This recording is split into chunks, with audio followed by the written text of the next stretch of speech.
fire out! You're listening to the Gettin' Salty Experience podcast.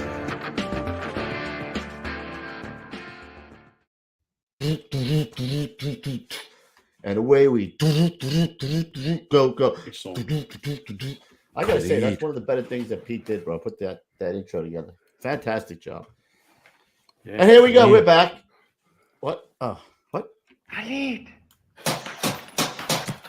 We are back. Getting Salty Experience podcast. This is the only one in the whole wide world that brings the Firehouse kitchen table to you, jackoffs, sitting right there, listening to these jackoffs. And we got a new. Oh, look! What other jackoff we got here tonight, Ruffy? He's back from jackoff with nice cruise. That's who we got. Cruise. Nice do I look nice and tan? You do. Good for you. 75 down there. Did you make sure you tipped Isaac and Gopher while you're on the cruise, bro? Oh, a lot of shekels were going around there. That's for sure. You had the gun out. You were doing the shekels. Yeah, you know what? I was going to bring the thing with me. I keep it close for you guys and for us. But I should have. Those guys would have went crazy if I had. Where'd you go again? Where cruise off we to? did the Royal Caribbean's Harmony. It's Nassau. It goes to Jamaica, and then it gets off at Liberty, which is Royal Caribbean's island. We did the zip line. They had this 2,800-foot run of a zip line, 500 feet up, and it's just a pretty cool ride, man. Naked? Just you and the old lady? Yeah, just good for you. Did you chase her around the room? A couple times. Very small room, so you had to catch her at some point. You got to catch her. That's why you go on those things. Yeah. There's nowhere to go. Yeah, well, this is the big ship too. It's 6,000 plus people on this thing. It's nuts. How'd you eat, like a friggin' slob? Yeah, you know what? You look on a couple different levels. It's a big ship, so yeah, you have plenty of different places you can go. But yeah, the food actually was not bad at all. It was actually pretty good. A couple of things were but all in all, you could eat you could order 4 main courses, right? Whatever you want. They charge you for the lobster now. What? Oh, what the heck? I will never go on lobster night. Yeah, that's $16. They charge you on how much? If you want a second lobster, they'll charge you $16. Oh, that's the only thing you can get, like you were doing before. You're ordering six lobsters. You know what I mean? Come on, come on. That's the only way you can make up the money. They fuck you at the. They fuck you on the cruise boat. They fuck you on lobster night, bro. You didn't know that until you looked up your Billy, right? Oh, what's this? 42 lobsters on my. Well, what do you want? There's no hurricanes. That's good. You got that going for you.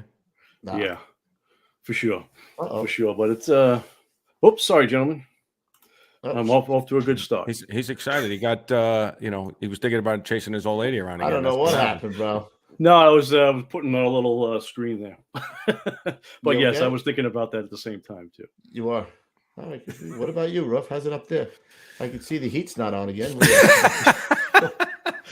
We went from 12 inches to 10 to 8 to 6 to 4. Now I don't know I don't know. What, you and your old lady? Or you talking about the weather? Oh, you're talking about the weather. Dude, talking about something else. Fat bat? You're talking about the fat bat? Yeah. So what does that mean? You went from 12 to 8? 12 inches of snow 3 days ago. We were gonna get. Then went to 10, then to 8.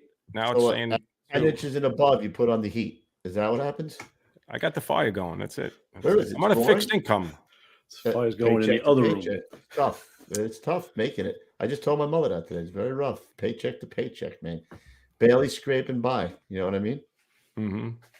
I mean, it's not 75. Gonzo's got the air on. I told him I hope he gets a little chill and gets a little stiff neck or something, you know? Yeah. Wakes up with the crook neck. What happened? The air conditioner got me. Said it was 85 degrees. Be talking to him. We can't talk to him. All right. Why are we talking to him? He's got hair. He's Florida. Yeah. Screw him. It's good looking. You dick. Yeah. Thank you very much. Back from cruises. He's in Florida. He's living the life. Big mop of hair on his head. Is it? I got a little something going on. We got Big Mike back, huh, baby? Oh, yeah. Number 2, bro. You want history? You want old school fire stories? You want ungats? We got plenty of ungats tonight. Too. What did he say to us as soon as he came on? So we're like, we're going to start out where we left off. We didn't even get past 1977 list. Hey, Mike, I think we'll start off at the Blackout. The Blackout. Oh, yeah. I missed a lot of stuff. All right. Here we go. Part 3 coming up. I'm like, you're not going to go back to proby school, are you? I'm like, where are we going? He's like, holy shit. Go back in time. All right, why don't you do what you got to do there, guys, before we get too long in the tooth? No, we get too long in the tooth. All right. Gentlemen, if you want to get our swag or our gear, let's go ahead and listen to Mr. Big Bob here for a second. If you're looking for a gift for that special firefighter in your life, then head on over to GettinSaltyApparel.com. Yes, GettinSaltyApparel.com. What do we have? Well, we carry hand-drawn original t-shirts, glassware such as mugs, shot glasses, pint glasses, engraved Arctic cooler cups, and much, much more. There's also a full line of firefighter tool bottle openers like Halligan's, nozzles, and wine bottle opener accesses too.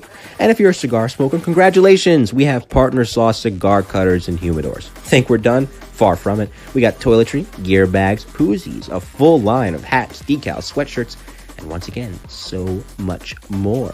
We could also personalize most of these products, and if you want discounts, hey, you've come to the right place. We got discounts on large orders for promotion dinners, weddings, as well as installation dinners. Just head on over to GettinSaltyApparel.com. And if you're looking for any services like that, far from it. If you need someone to do voiceovers, or you need anybody to do any technical work, hit up Mikey Cologne on Facebook. Get him started in his business. A little venture. He's got a little venture going on. So yes, all I see is a big fat teeth smiling in there, bro, in the back room. That's all you see. Adventure. And his white shirt is big. Now he's showing the muscles. Yeah, too much. That's a little too much. Yeah. All right, let's get the real sponsor in here. Yes, sir. Yes, sir. Salty, guys. Yeah, you think we're done with the ads? Far from it. Let's listen to our people from New Jersey Fire. Established in 1930 and under the current ownership since 1987, the New Jersey Fire Equipment Company handles a complete line of fire department equipment and supplies. Headquartered in Greenbrook, the company operates full 3M Scott service facilities in Ridgefield Park and Toms River, staffed by 10 fully authorized Scott certified technicians with a fleet of 6 fully equipped service vans. All New Jersey Fire technicians and sales representatives are active or retired firefighters, officers or chief officers, career and volunteer. They understand the business and the importance of their work. New Jersey Fire has represented Scott since Earl Scott entered the SCBA business at the end of World War II. Among other leading manufacturers represented by New Jersey Fire are Globe and Firedex Turnout Gear, Mercedes Hose, Task Force Tips and Akron Brass, Hygenol, Fire Hooks, Arctic Compressors, MSA Carnes Helmets, ChemGuard Foam, Alkalite and Duo Safety Ladders, BA Face Shield Protectors, Truckman's Choice Saws, Grove's Gear Racks and Washer Dryers, Supervac Fans, RPI, Streamlight, and many others. A New Jersey incorporated and based company, sales and service are limited to the state of New Jersey. Find us now at www.njfe.com. That's www.njfe.com.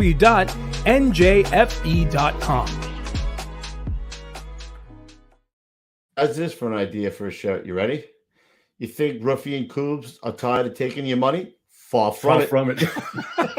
Go to GettinSaltyApparel.com. Nice. I'll tell you, we could sell those, bro.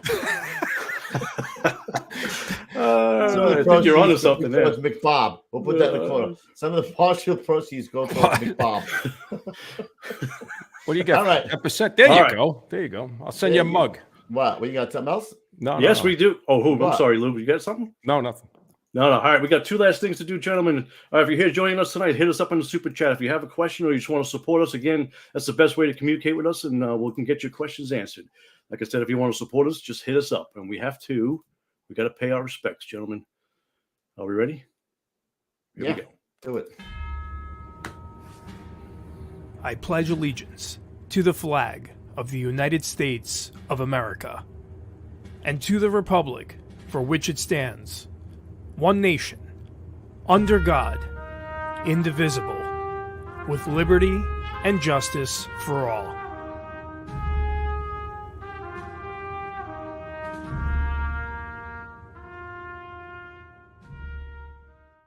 Fantastic. All right, Ruffy, bring him in here. Do it. We're going to do part 2. Part 2 of this, man. With one of our faves, 84, right? 84. Mike Barone, Rescue 5. There he is. He's sleeping. There he is. He's like, wake him up. Wait for you guys. Get him up. I was dozing. Just dozing for dollars. Dozing for dollars. What's up, kid? How you been? How you feeling? Hello, fellas. Very good, thank you. And you glad to be back? I want you to notice that the background is different from last week, only because my youngest daughter told me to do it like this. Michelle, set you up. my daughter Michelle said you got to turn that thing around and have those things as a background. So I did her a favor and I did it. Oh, thank you, Michelle. We appreciate that. All your fire department accolades on the wall. There's some pictures you got back there. Beautiful. Well, he doesn't have much of career, so I mean, Nah. Yeah. Never been nowhere. No. And Well, he's reaching for he's stuff. pulling stuff. can you guys see this? Lift it a little bit higher. Higher. Look Right closer. there. Oh, Yes. I see. Yeah. That is my beautiful wife, Rosemary. Good for you. Good job marrying up, kid. Good. Welcome to the club. Good job. Gorgeous woman. Yeah, no doubt. I love this guy. Anyway, He hit the lotto of life. Look at him. where are we here? Well, We're you gonna tell start us. it up. We left off at the 1977, but Yeah, I know. You skipped toe. You I know, but when I did this thing, when I Charlie Maloney's the guy that introduced me to you guys. He's the one that I used to see him every once in a while. He's retired from 18 truck, and every time we got together, we would always talk about the old days or whatever. And he kept on telling me, "Oh, you have to do this. You have to, So I feel like I owe it to people who worked back then for me to tell you guys how the hell it was back then. So I missed a few things, and I don't want to leave them out. So I hope you don't mind. Let's Not at rewind and pick right up, Mike. You go wherever you want to go. Go ahead. Yeah. So I don't know. I was gonna. Are you guys familiar with the annual reports that the fire department gives to the mayor every year? Yeah. Well, they're all statistics, and Jack Calderon lent me some of the booklets, and I went through them, and the numbers that are in those annual reports are mind-boggling. Back then, I have some of the statistics, and I don't want to bury everybody in statistics, but from 1968 to 1977, like 11 years straight, we were averaging 50,000 structural fires a year. 50,000. Wrap your head around that, guys. 50,000 structural for 11 years in a row. Hold on, let me get my And everybody that wanted to work in a busy unit, they got themselves into that unit, and 137 jobs a day. is that what it works out to? 137 every year, 50,000 a year comes out 50,000 for 11 straight years. 136.9 fires a day. Structural fires. Forget about structural car fires. Yes. Forget about everything else. You got false alarms. You got emergencies. You got rubbish fires, ADVs. I mean, it was just insane. It was really insane. The city was burning down. The country was torn apart with the Vietnam War. It was a real mess, and it was a situation where it was us trying to survive in the ghetto. The people that were there, people that were living there, the civilians, they were trying to survive also, living under those conditions.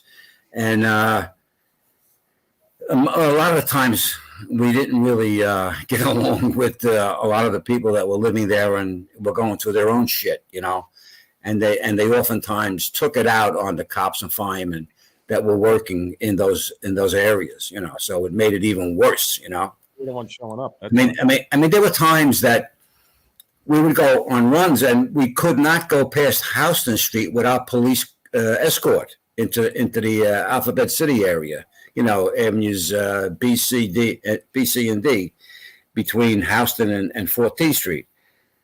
You needed police protection, or you aren't going to go in.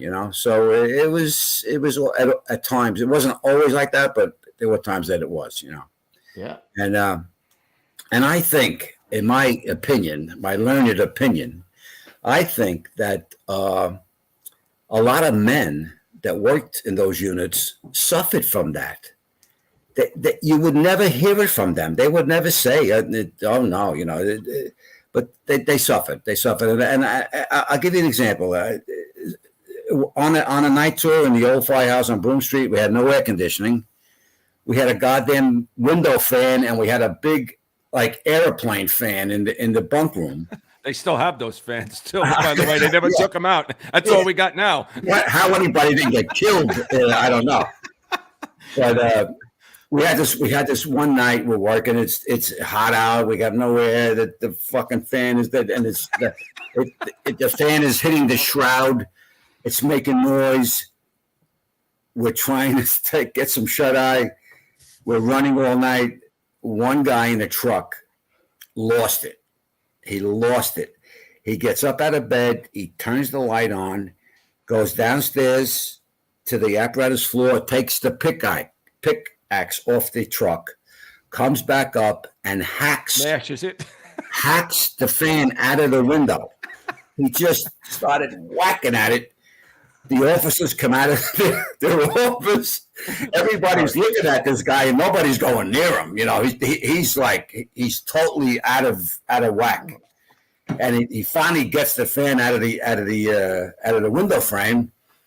He goes back downstairs, puts the pickaxe back on the rig, comes back up and gets in bed. Shuts the lights out, gets in bed. You know what, Mike? I know a person that might do something like that.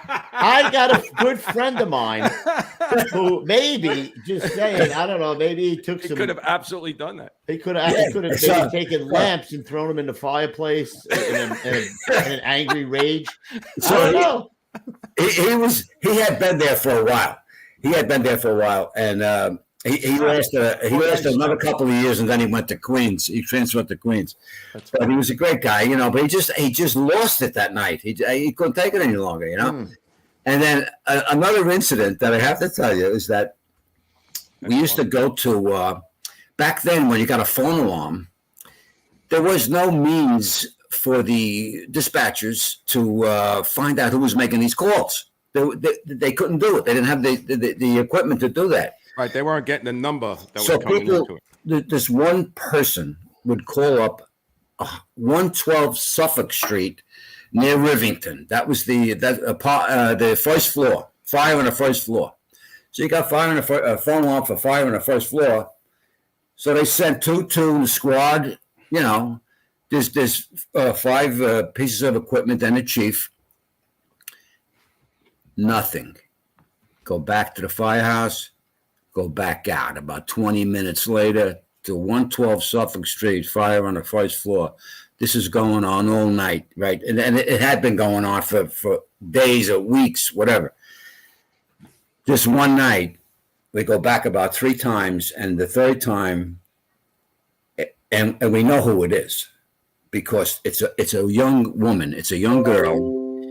She's in the front apartment. It had a large window. She rolls back the curtain. She's got nothing on. And she's like, here I am, and like, what, you called us out to look at you little bastard. This is like, I don't know how many runs we had that night. And now we're going to, you want us to come here to look at you. So we all leaned on our air horns and sirens, 6 units, what the chief was doing the same thing we were doing. I don't know how long it lasted, but it lasted long. Sirens and air horns. Everybody in a 3-block area was woke up. Everybody in this whole freaking neighborhood got up. And as the people were coming out to find out what the hell we were doing, we all pointed to the first floor window. This is the problem right here. This is the problem. Yeah. No, we never went back. We never went back after that night. But it was another insane thing. And I'm sure that in other neighborhoods like that, the same thing happened. It just was total friggin' insanity, If I had a night like that sometimes, I would say, if I'm up, you're up. You know what I mean? Yeah. I would be on the horn the whole way through the streets. You weren't sleeping if I was up after, occasionally, yeah. But if you were running around on stupid things like that, it would drive me crazy too. Yeah, well, it was another part of the insanity, and the thing that we would do to combat it is that we would, everybody had, I don't know everybody, but in our battalion we had promotion parties and people retiring and all that stuff. We used to have battalion-wide parties in the neighborhood, which were attended by almost everybody that wasn't working was at this party. And we would have a great time being together and not having any stress. We'd be out and everybody, nobody wanted to go home. Nobody wanted to leave. So after the rackets were over, we wound up going up to an all-night bowling alley, like a University Place in 11th Street in Manhattan. There's a all-night bowling alley. So here we are after the racket. We're up there bowling, drinking, bowling. We're having a great time, And but that's the way it was in back then. People were enjoying it so much that they didn't want to stop it. That's what the problem was, And yeah, we should have. I mean, that was in excess, or you go to the racket, you go home, No, we want more. We want more. We would keep going. We used to go to a place. We used to go to a place on East Broadway after the racket. It was called Grandpa's. A Chinese man owned the business. He was in America for a long time. Nice guy. He would have this. You had to walk downstairs into the bar area, and then he had like an electric bowling machine. I don't know if you ever seen it with the puck. You slide the puck along the pins go up, and the pins go up. Yep. Well, we used to play that all night long. My dues in water, dues on ice, whatever, all night long, and all the time we'd be listening to Roberta Flack singing. It was like heaven. The first time I ever saw your face, that song is in my brain, like it'll never leave. And I said, "Oh my God!" And it was like, that was another insane thing, but that was all part of the whole thing. Working in a busy area like that, part of the routine, and to stay like that for a long time. It was like that for a long, long time. And then, other things happened. And Mike, let me ask you a question, Mike. Yeah. Well, so you're taking us through the 60s and the 70s, right? And you retire all the way up in, 96, right? Yeah. What can you remember back to being in the firehouse at the kitchen table and I guess whatever time frame you're in, things that happen in the world, like if you're coming into the kitchen table in the 70s, early 70s, it's the Vietnam on TV, or guys are talking about Vietnam, or you fast forward a little further, they're talking about, the hostages in Iran. Like, does the time frame at the kitchen table still, coordinate with the stories that you have in your head, as you pass through the time of your career, like sitting at the table, talking to the guys about what's going on in the world? Yeah, it was very real. What was happening in the world was very real. What was happening in the street outside the firehouse, it impacted us in a severe way. We used to have a captain of 17 Engine. He was the president of the UFOA at the time.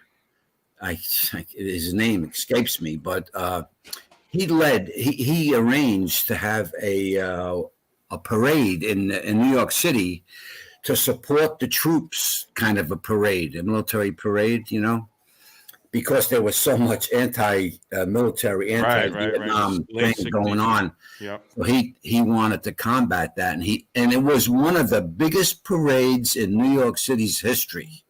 I don't know if the liberal press will ever mention that, but it was a humongous parade, and he was the captain of 17, and he arranged it. And he also was a vet. He was a retired vet. But so whatever was happening in the world, it gets back to the street, you know, Right. and you deal with it as you can, you know. Yeah. It was kind of crazy, but it was a buzz every day or night. There was always a buzz in the firehouse, you know. So people wanted to come there and work, you know. It was very few guys that were there and they didn't want to be there, you know. You guys work straight tours? You work 24s back then? No, I worked usually a straight tour. Yeah, every once in a while, you know, would do that because I actually was working 3 jobs at the time. I was a plumber, you know, I had a plumbing job, and then I used to umpire softball on a weekend.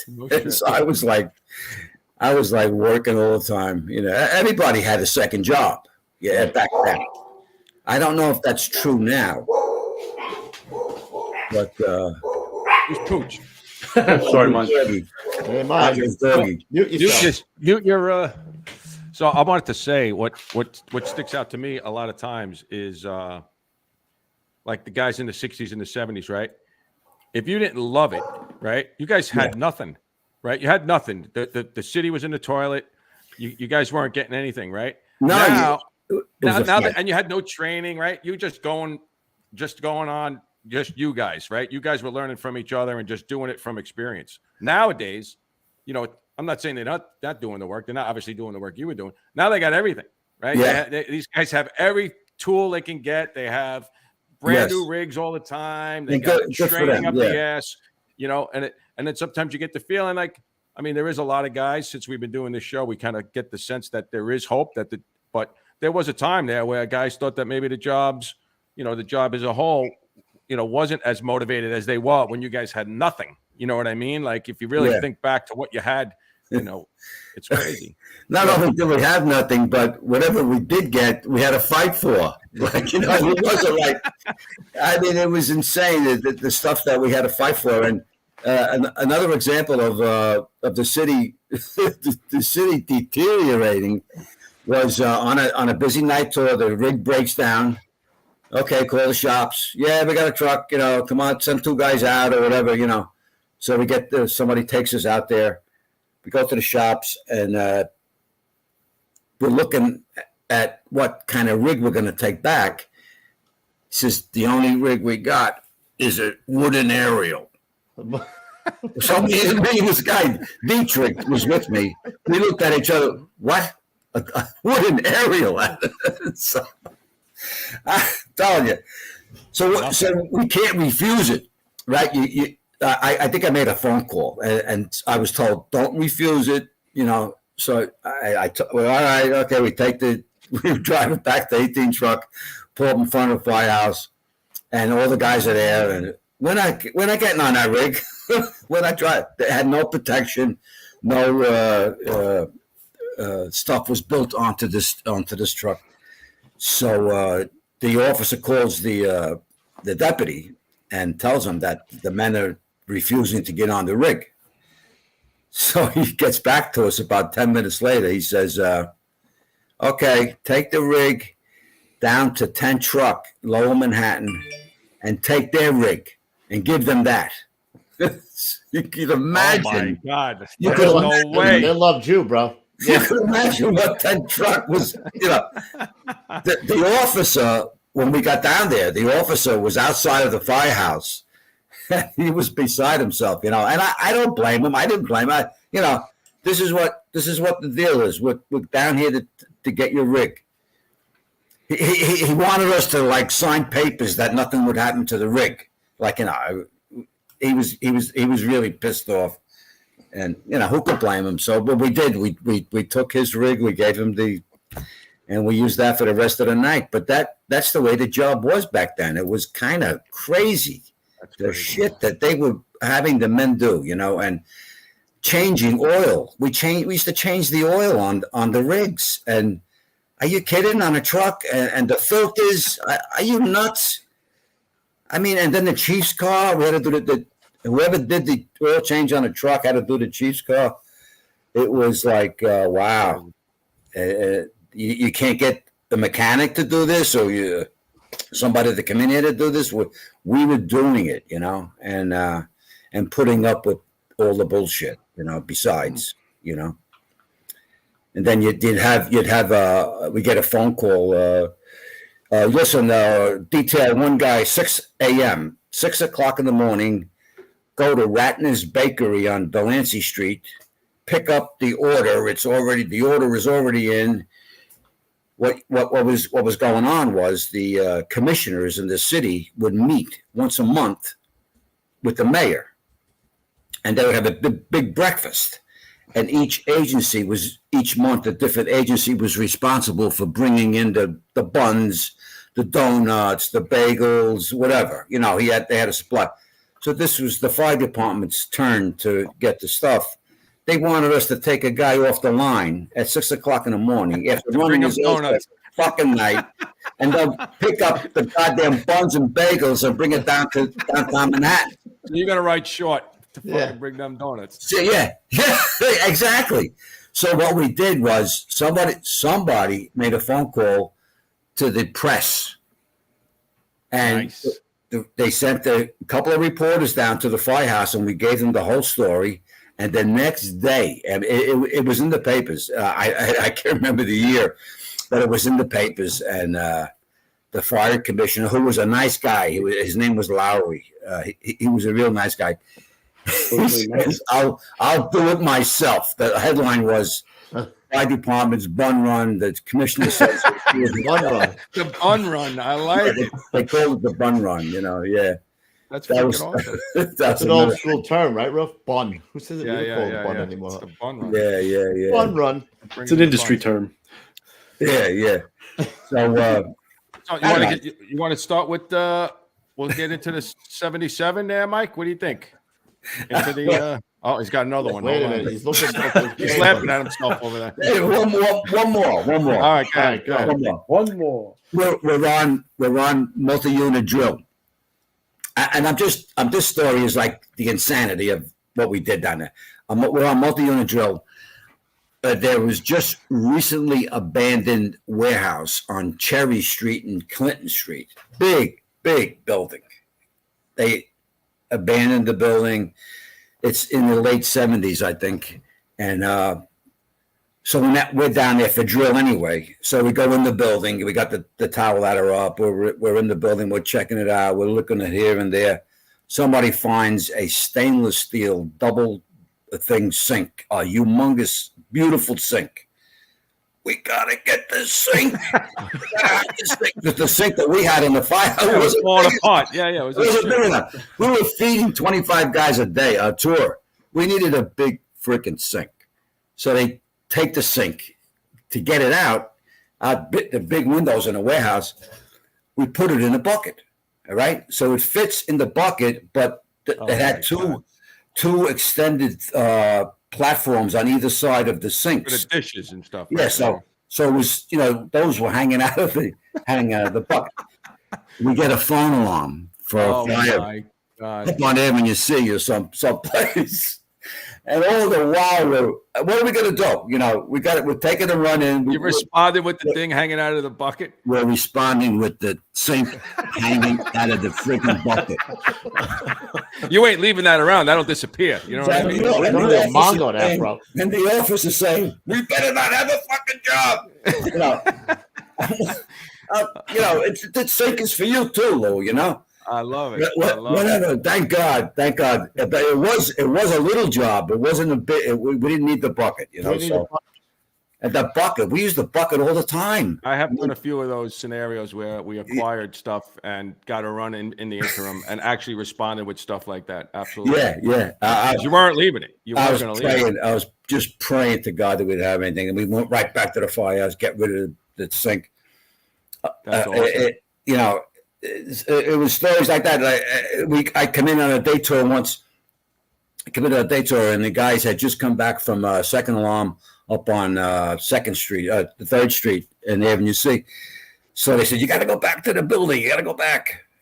There was you guys know what a gargoyle is? Yeah, of course. All right, these fierce-looking things, that put on these buildings. Yeah. You got to go get the gargoyle. Yeah, nice. You have to go get this is after we got into the new firehouse. So this is like 76, maybe 77. You got to go get that gargoyle up there. So, all right. So the day tour, we go up, Go up there. There's a cop car there. I guess they were assigned to that location because it was a second alarm. So they're still there. There's 2 guys in a squad car. So we put the bucket up. There's guys up in the bucket with they got some sledgehammers. They got whatever. And they're whacking their way into this gargoyle. And in the meantime, they're chipping off shit, and it's coming down. It's falling on cars. It's falling on the sidewalk and on the cars. So the cops, inside the car, he says, "What's going on?" We're trying to get a gargoyle off the front of the building. So he looks around. He says, "I'll tell you what, fella." He says, "Good luck. We're out of here." He gets back in his car. He took off. So anyway, we finally got the thing out of the building. In the bucket, back to the firehouse. They want to put it in the wall in the back room where everybody hangs out.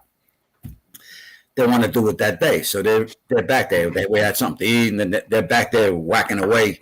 We had a cinder block wall for the rear wall, whatever. Cinder block wall. So now they have to make a hole in the cinder block. So they're whacking away at the cinder block. And all of a sudden, after they were doing this for about 20 minutes, here comes 2 detectives. Oh my with their guns out. They come up the stairs, they come into the back room, and they're looking and they're saying, "What the fuck is going on?" So we're putting a gargoyle on the wall. What's the big deal? He says, "That's right where the narcotics room is." He says, "We thought." He says, somebody was, because you guys were attached to the. Oh, yeah, we were attached to the 7th precinct. He says, "We thought somebody was trying to bust into the narcotics room." We got a breach. No, it's just a gargoyle, not a see. So the sergeant sent 2 guys over to check it out. Nah, it's only a fucking gargoyle, you know. That we stole off the building. Is the gargoyle still there? Do you know? I think it is, but I can't be sure. But I think it is. I think it's still there. Yeah, that's freaking hilarious. Yeah, that was a pip that day. I'm telling you. Oh, Gonzo. Yes, sir. Before we go any further, we forgot to do the word of the day. Yes, sir. All right, quickly throw it up there, bro. You ready? The word of the day is very apropos right now, bro. I was going to say. I was waiting for it to bring it in. The word of the day is here it goes. Part 3. Nice. The way this is going, we didn't even get to. We're not even at the 70s yet. Wait, one more. One more. Go ahead. We had a pool table in the back room on the 2nd floor, this new firehouse. So one of the guys lived in Queens.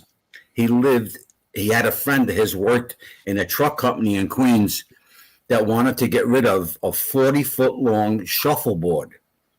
Beautiful shuffleboard. They didn't want it no more. So he says to the guy, "What are you going to?" He says, "We're throwing it out." He says, "We can't get rid of it. We can't sell it." He says, "We'll take it." So we rented a truck and we drove out to the firehouse, and they had a tower ladder, and they used the tower ladder to remove we had it in pieces to remove the shuffleboard from the 3rd floor or wherever the hell it was. And we brought it over with the truck and put it up in 18 trucks back room. And I think that's still there also. You know, it was a beautiful. That was a common. Actually, 117 had that in the basement. That shuffleboard was a common. Oh man, that was item great. in a lot of firehouses. Yeah, I remember. You know, that's the one with the sawdust on it. Yes, yes. Like you said, it's 40 feet, and you have the little discs, and you just Yeah, it was a great game. Yeah, it was you know, like curling. Almost. Pillaging and spoiling the FDNY. One more. One more. We had a battalion commander. We had a battalion commander down there in the 4th Battalion. His name was Teddy Rayner, and he was of German heritage. Teddy Rayner, and he had an old German beer drinking song thing that he incorporated. He changed the words around. It was an old German beer drinking song, but then he used the fire department situation in place of other things that were in the song, and he made it relative to the fire department. And one of the guys, the aide to the aide, this guy Charlie Sullivan, he was also a very artistic guy, and he could draw, and he was a very good artist. He drew things and whatever. So he painted this whole song on the cinder block wall. It had to be like 10 or 12 feet wide by 8 feet high, and the whole song is on the wall, and pictures depicting each segment of the song. And we sang a few songs up there, allegedly, with the battalion commander with his pointer pointing to each segment of the song, and it was just hilarious. That's good stuff, man. So much fun. That firehouse was unbelievable. I'm calling him in the chat now. They're calling him Mike. One more Barone. That's what I say. Yeah, one more. Change the word of the day to one more. All right. We'll be drinking all night then. I think I got a lot of stuff in there. Yeah. All right. So let's go to July. Yeah. Let's go to July 14th. I'm sorry. Let's go 1977. to the Blackout. 1977. We're still there. So you responded to Bushwick. Yeah. Okay. There is one more thing. Oh, go. Do it. There is one more thing. He shot. In 1972. 72. I told you we bought the kibbutz up in the Catskills. Yeah. Yes. Remember, I had 200 acres, whatever, 31 bungalows. So what we did was the next year, we went to the auction for the city had sells used equipment that they don't want to get rid of. So the fire department has, these pumpers they don't want any longer. They were selling pumpers. So we bought two 1954 Mack pumpers. Okay. Shit. And we got these temporary permits, and we drove the freaking pumpers all the way up to the kibbutz in the Catskills. The kibbutz. Yeah. We drove them up there, and we used to take by the way, there was 31 families. We had 100 kids there. Wow. 100 kids. We used to take these kids, put them on the pumpers, and take them through the woods. I mean, it was like a thrill for them. It was like, it was a thrill for me to do it, to be part of it. But for the kids, it was quite a thing. Those guys must be so happy for those memories, right? All those kids must be so happy for those memories. Yes. Matter of fact, I had one of them call me last week and tell me that he saw the podcast, and he was so happy that I was doing it, And Michael Boyle. He was a chief in the 10th, I think. He wound up chief in the 10th, and what a and then he retired. I went with his father, John Boyle, and that's a lifetimes of memories there, man. That's like, oh my God! And like you're saying, they're still going on. Some of them, and those rigs actually worked. I mean, we used to charge the pumps with the pool water, and then this guy Danny DeFranco, he devised. We had a stream going through our property. And he made a reservoir up at the top of a hill with the stream coming through it. But now you got a big reservoir of water. We ran 4-inch plastic pipe down the hill to where the pumper was going to be. You'd shoot water, and we would charge the pumps on these pumpers. We had hose. We got nozzles. We used to have water fights with the kids. They would have the lines. One bunch of kids over here, another bunch of kids over there with the hose lines fighting each other. That's awesome. It was unbelievable. Yeah, unbelievable. I don't know how long they lasted, those pumpers, but they were there for a while. That was another crazy thing. Do you remember what you paid for them back then? Oh my God, it was almost nothing, really. Almost nothing. I do not remember how much it was, but that sounds like a fun summer. Yeah. You guys used to go up there for the summer, right? The whole summer. Awesome. Yeah. You got any more before we move to the Blackout? You sure? Hold on. Let him check his list. Yeah. No. Yeah. Well. Look at him when he smiles. He laughs. Yeah. One more. One more. I swear. I swear. I swear on my niece's eyes. I swear. This is before 1977. And I think it was in 76. One of the guys that's up in the kibbutz that we had to go get to make up the 31, he worked in 227 engine. Okay. So we're talking about going on a canoe trip. I used to run a canoe trip from the firehouse down an 18 truck. And now we're talking about the canoe trip. So he says, what about my company in Brooklyn? Can we come with you guys? You know, I said, it might be too much. We got one bus, you know, full. He says, oh, I got more, you know, you can't fit it. We'll get 2 buses. So I got 2 buses from Greyhound, 123 truck and 227 engine. They were knockout companies back then, right? I don't know what they're doing now, you know, but back then They're still doing it. They were busy companies back then. So anyway, he gets them, and we have our group. I send one of them to Brooklyn to pick up these guys. They come over to Staten to Manhattan, and now we go on this canoe trip up to the Delaware River, up in Callicoon, New York, and we're up.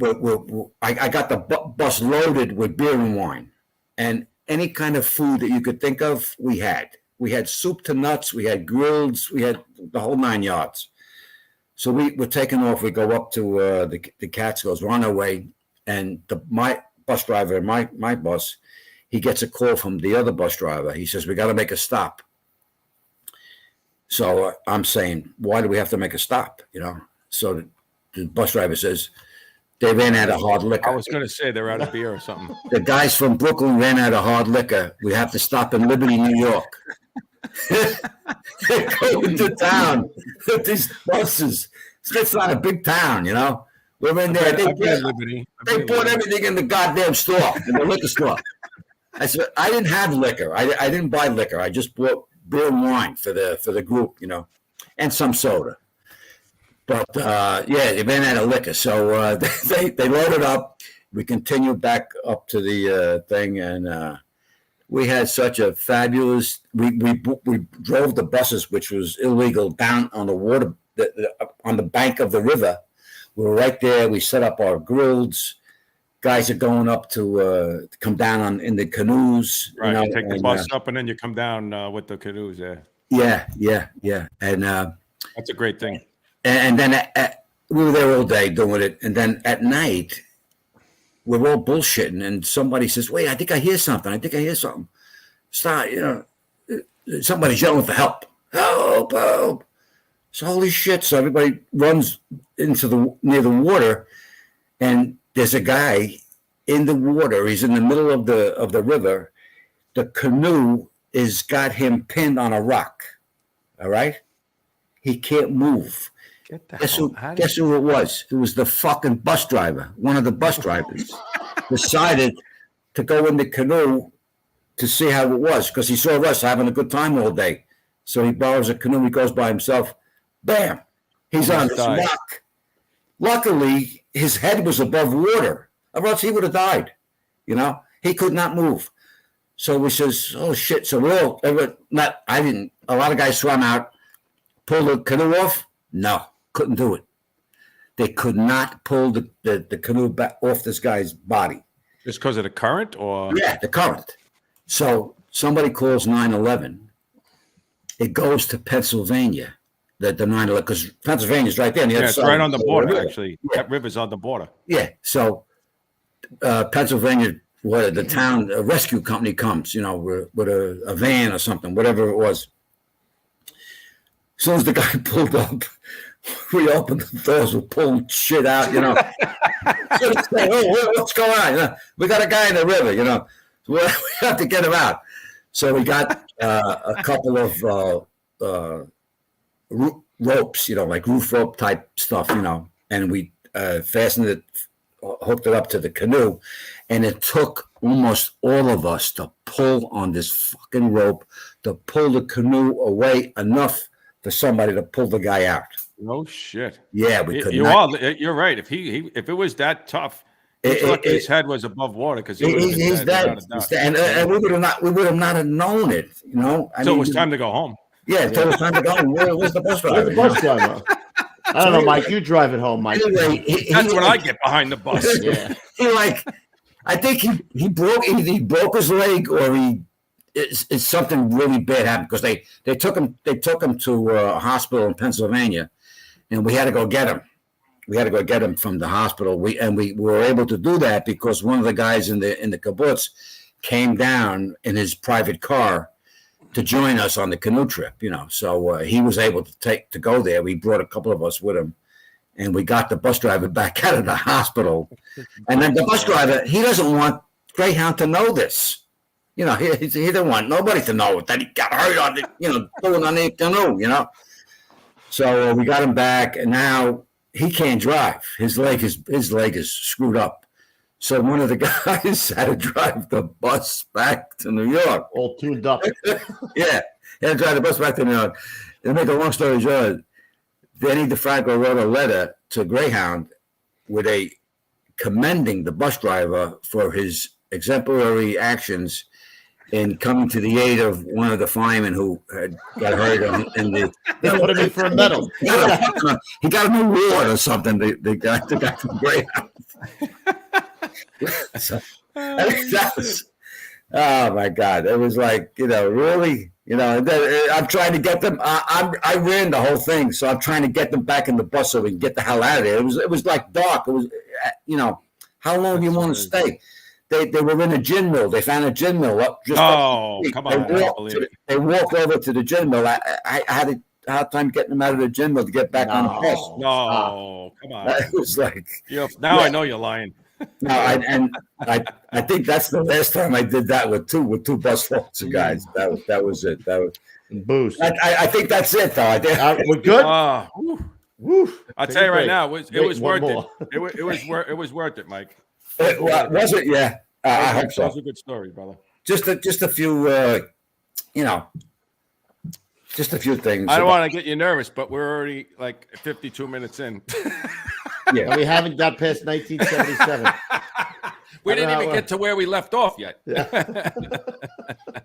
I love it. I love it. All right, Mike, let's go to 19. Let's go. You know where we should go, Ruff?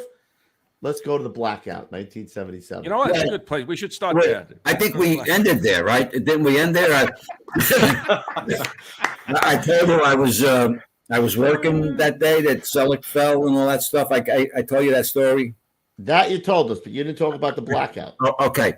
So that was, I worked a 24. I worked that day and then that night for myself because I didn't want to be available for overtime on the July 4th because I was going to a barbecue or something, right? So I come back in. Then Selleck is in the hospital for like 8 days. He's in a coma. He dies on the 10th. 11th to 12th is the wake. Funeral the 13th. The funeral parlor is on Newdorp Lane in his neighborhood. The church is right across the street from the funeral parlor. I told you about the chief that was in charge of the ceremony and all that stuff. We chased him out of the funeral parlor, and then we're at the Coalition at Monsignor Farrell High School, and we're there all afternoon. It was another warm day, and the lieutenant that worked when Selleck was killed, he's working that night, and he comes over to me and he says, "What are you doing tonight?" I said, "What am I doing? I'm going home. I'm exhausted. I'm totally." He says, "You got to come to work." I got to come to work. He says, "Yeah, you could work overtime tonight in a truck." He says, "I know I don't have a chauffeur, and I got a funny feeling about tonight." I says, "Okay, I'll come into work." And I told my wife at the time, it wasn't this young lady from Brooklyn. It was another woman, and she said, I said, I'm going to go to work tonight, So she says, "What's new?" She says, "I know who's number one," And I didn't say anything, but she was right. She was right. I mean, the job was like number one, really, and it shouldn't have been. It should have been, my family first, then the job, whatever, but, you get caught up in the shit and it overtook me, in a big way. But, so I went to work. We started running right as soon as we got in. We weren't in the firehouse. I don't think we were in the firehouse 5 minutes after the tour started.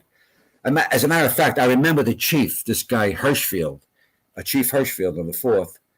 He was standing outside of the firehouse as we were coming down back from a run, coming down Pitt Street from Grand. He would be standing out in front of the firehouse with tickets, with runs. And like we were going to back in. No, here's your next run. Give us the run. We go on the run. Same thing. We come back. She's out handing us another ticket. It was like we finally got a ticket for Beth Israel Hospital. They wanted a generator. Now this must have been probably after the blackout. Mm-hmm. This must have occurred after the blackout. It probably was. They lost power. They needed generators or whatever. So now we're going up Avenue C to Beth Israel Hospital, which is on 1st Avenue and 17th Street. We get to 3rd Street. There's a whole group of people, like 50 people in the middle of Avenue C, and they're waving us down, So Lieutenant says, see what's going on here.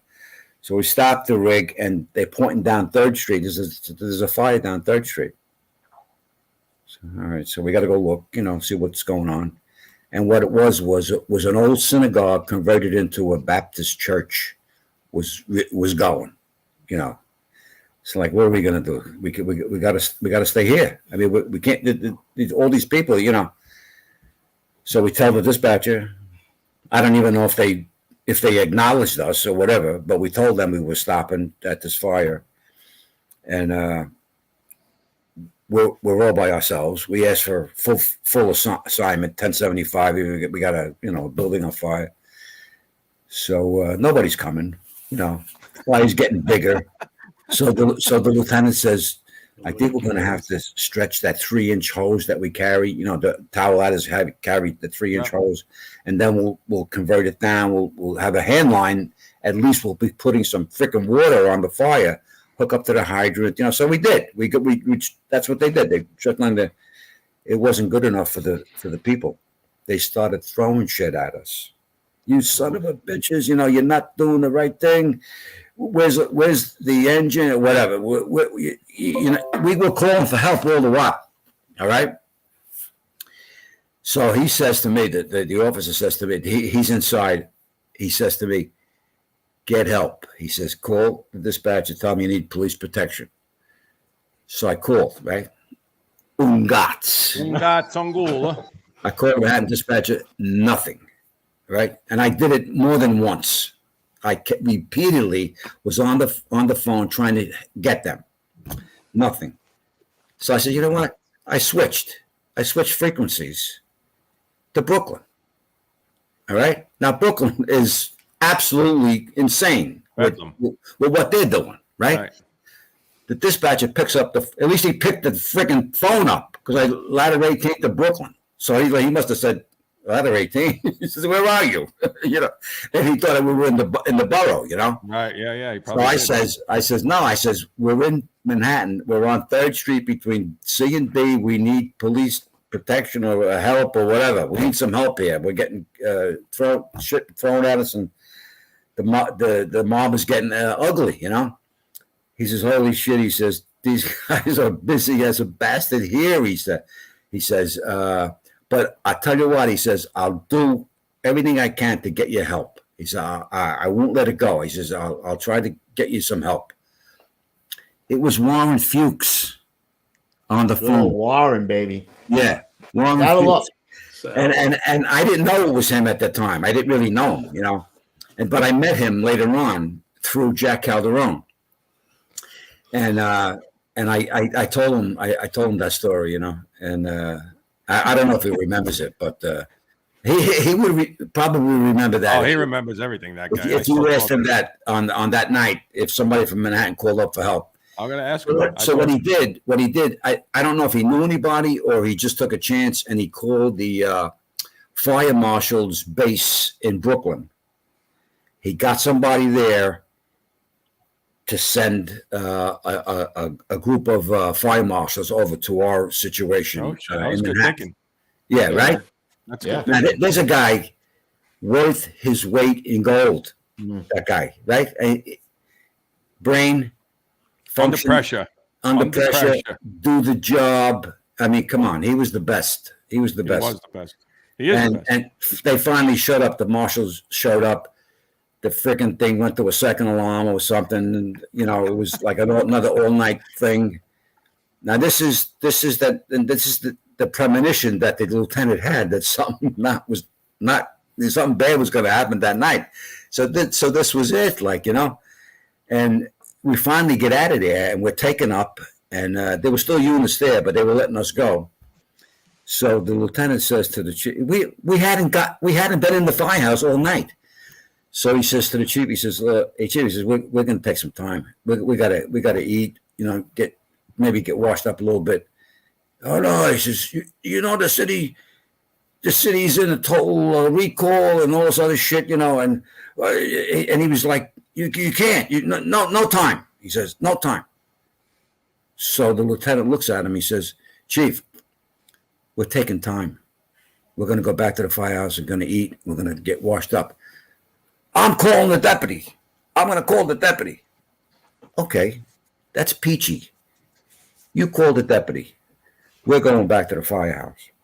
So we get on the rig, and I wanted to kiss him, the lieutenant, when he said that to the chief. You know, I wanted to kiss him. So we go back on the rig, and we go back to the firehouse. Bam, the phone rings. So the lieutenant's talking to the deputy. He called. So there's glass windows in the office there. So he's waving me in. So I go in the office. He says, the deputy wants to talk to you. Okay. Who the hell am I? You know, so I get on the phone. Who the hell am I? I get on the phone with the deputy, and we knew each other. You know, his name was Fogarty, right? This guy, John Fogarty, he was the deputy. So he says, listen, he says, we have a whole bunch of firefighters that were called in on overtime, you know, the recall, the total recall. He says, they're here in the division headquarters. We don't have enough equipment, enough rigs for them to use to augment the rest of the job in Manhattan, you know? How about that for poor planning, right? They had no freaking rigs available for all the people that were, although I don't know how you should be planning for the worst. Yeah, now you should have some type of a plan. So he says to me, he says, look, he says, I know you guys want a break. I want to give you a break. He says, do me a favor, drive your rig. He says, you drive your rig over to the 1st Division's headquarters. He says, we'll load up with a whole bunch of guys. He says, they'll take you back to the firehouse and they'll hang out in the 18 truck. So 18 truck won't go out of service. Yeah, I'll do it. So I drove the friggin' rig over there. All the people got on, you know, I don't know how many guys were on the rig. Went back to 18 truck. I got off the rig. I don't know what they were doing. They were checking everything out, with them getting their gear ready and whatever. I don't think we were in the firehouse for 5 minutes. Bam, they go out the door on a run. Second alarm on arrival on Orchard Street. That's the kind of night it was, you know. Yeah, and you guys would have been there if the boss didn't say. We would have been over there. We would have been at that job, you know. So it worked out for us, and it worked out for them too, because at least they did something. They came in, that, you know, whatever. Was that a common thing? Like, did companies, like, with all the extra guys coming in, did they swap out? Do you know? Like, did that happen a little bit? Like what happened with you guys? Well, what they used to do is in times of that type of shit, and with big snowstorms, they would hold over the three groups that were going off on their 24s and 72s. They would hold them over, and they would be just manpower. they would shovel snow, shovel the hydrants, and then they would ride on the rigs, whatever, if companies needed more men or whatever. But so that's how we worked it that night. And I finally got to go up to the bunk room and lay down. And I went to sleep. I passed out. I don't know what time it was. It had to be close to, maybe 6 or 7 o'clock in the morning. By the time I got to sleep, 9 o'clock, I don't know what's going on. They used to send bells, right? 11, 10 o'clock or something like that. Mm-hmm. So I get woken up. Now I'm working. I had to work. Holy shit. I had to work that day. So I go downstairs for roll call. I got one eye open, and we got roll call. So we got a covering lieutenant working in the truck. About 10 minutes after 9, beep, beep, the tone alert goes off. 18 truck, respond to second alarm in Brooklyn on Broadway and whatever. He gave us the location, Broadway and something. So we go over to Williamsburg Bridge. 10 after 9, we're over the fucking Williamsburg Bridge going to Brooklyn. As we're going over the bridge, we see columns of smoke all over the fucking place. It was amazing. It was like, what the fuck? Here's a picture of probably Brooklyn. I don't know. We might have been at this fire. We might have been at that job. That's a visual, right, that you never forget, like coming over the thing, seeing smoke everywhere. Like no matter where you looked, you saw these columns of smoke. So we go over, we get on Broadway, the first, and it wasn't far. We only went like, I don't know how many blocks, not far. There's a job, we see, what's going on. So we pull into the block, and the battalion aide is there, and he's going like this. He's going, no, you got the wrong fire. This is the wrong one. No shit. I swear to God. I swear. Okay. Back up Broadway. The same thing happened again. Not here. Keep going. The third fire. People have no idea. I'm not talking about a long distance. It was short distances away. We finally, the third one, we operated at this fire on Broadway for a couple of hours, whatever. They needed a towel ladder, another towel ladder or something like that. So we operated there. And then we took up from there. I think we went to an all hands at a 700 box. Nice, 700 box. This is before we never went to a firehouse so far. We haven't been to a firehouse. We operated second alarm, all hands. Okay, now after the all hands, they said, listen, go into 176 truck. That's nice. Beautiful. Okay. I knew the captain there, So we go there, and I signed the book, and I gave him a little message, the captain. I didn't even know if he was working. Was that the Tin House, Mike, then? I think it was, yeah. It was Tony Adamo, his name was. He was the captain of 176 at the time. So anyway, we get there, and we're there, and we didn't do anything. We weren't there that long. And then all of a sudden, like late in the afternoon, they say, okay, now you're leaving there, respond over to the quarters of 124 truck. Now, they were 271? Yeah. Yes. But they're in with 271. Bushwick, yeah. Imrod. They're going to have a command procedure set up. And you're going to become assault team number 2 or something. I don't know, whatever the hell they were names to the teams, So, all right. So we go over there, and they got people in the street there directing, and all this shit. There's so many pieces of fire equipment in the neighborhood, Don't forget now that nobody has electricity. Things are still bad, So what are we doing? You got to wind up going in this block. There was like across from 124 over to the right a little bit. There was a street. I don't remember the name of it. They said, get in that street and get in line. There was like two engines, a truck, and a chief. That was the salt team, whatever. So all right, so we're down a couple of blocks, down on the street.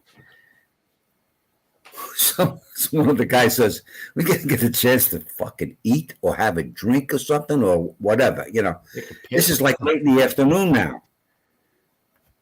So I says to one of them, I said, how do you think I feel?